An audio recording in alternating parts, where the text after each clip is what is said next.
ഞാൻ അവിടെ പാലക്കാട് പോകുന്നുണ്ട്. അവിടുന്ന് പത്രക്കാരെല്ലാം കാണുന്നുണ്ട്. പോരെ അല്ല, ഞാൻ പിന്നെ പാലക്കാട്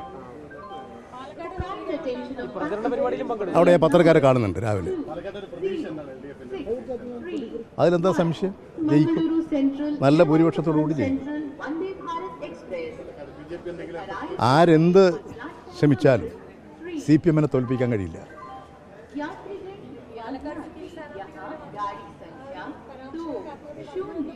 CPM-നെ തോൽപ്പിക്കാൻ സാധിക്കില്ല. LDF-നെ തോൽപ്പിക്കാൻ കഴിയില്ല.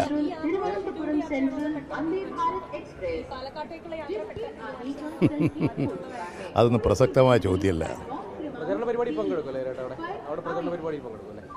നിങ്ങൾ തന്നെ ഇന്നലെ പറഞ്ഞുകൊണ്ടിരിക്കുന്നുണ്ടല്ലോ, പിന്നെ ആ ചോദ്യത്തിന് എന്താ പ്രസക്തി? ശരി, എല്ലാവരും പോയി രാവിലെ തന്നെ പത്രാഫീസിൽ പോയി ബാക്കി കാര്യം നോക്ക്. രാവിലെ പോയി ബ്രേക്ക്ഫാസ്റ്റ് ഒന്നും കഴിച്ചിട്ടുണ്ടാവില്ലേ? ഞാൻ അവിടെ പറയുന്നുണ്ട് പത്രക്കാരോട്, എല്ലാവരും രാവിലെ കാണുന്നു.